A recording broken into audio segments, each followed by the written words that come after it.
We started off with a technique where it was very, very casual, chopping up the clay, moving it around, not minding what it was looking like. And then towards the end of the day, my techniques, or what I was showing them, the different veneers that they were going to use with Tory, were getting more and more precise. And they were probably getting tired, but they were having to be precise.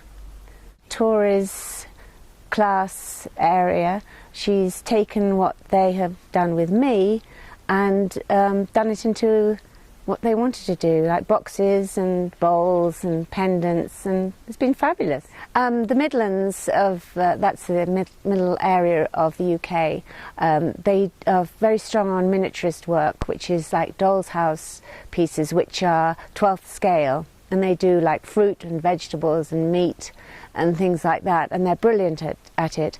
The other half of, or almost the majority of other people are doing jewellery, and the people who come to the London group are really all doing jewellery. We did have a few miniaturists, but they soon found that they weren't, it's not that they weren't catered for, they just would rather go to the Midlands where there are more people doing the miniaturist work. We started with me just meeting with a person who had got my book and wanted to ask me a question, and I said, hey, why don't we meet? If you're a beader, and she was a publisher of a beading magazine, I said, let's meet in a coffee shop. You bring your beads, I'll bring my polymer.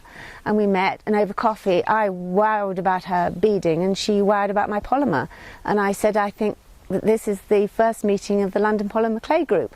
And so I wrote about it, I posted it on a website, and the next meeting we got 5 people, and from there we average about 40 to 45 people at our clay days.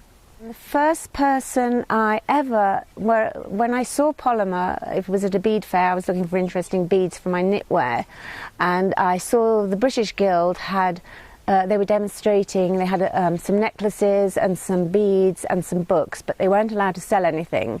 But I did badger somebody to sell their necklace to me.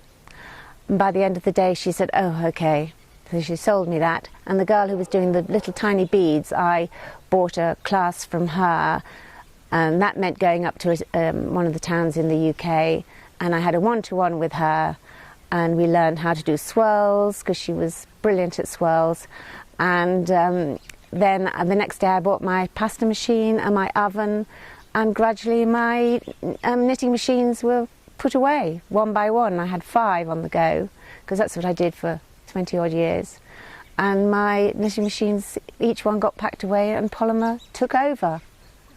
I was looking for interesting beads and buttons to push on my knitted, not on my knitted sweaters, but on the knitwear samples, which they were called swatches, and they were about 1 foot square, and they were sold to an agent in the States and one in Paris, which sounds very glamorous.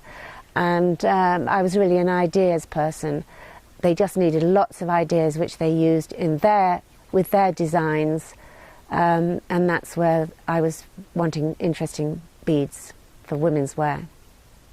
I was knitting for about 25 years, and unlike polymer, which gives me lots of wow moments, when things go wrong it's usually a wow moment, but with knitwear it usually just fell off the knitting machine, and that certainly was not a wow moment, it was something else.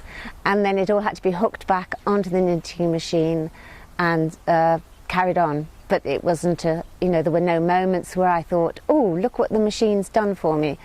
No, it just fell off the machine and I'd have to start again. So polymer is lovely because there's always wow moments, and especially at the end of the day when you're doing something and you're re-rolling all the scrap clay, and suddenly you think, oh wow, whoa, whoa, and you've wasted all day to get to that wow moment. And if only you could have not wasted the whole day, but just got to that wow moment, but of course you can't.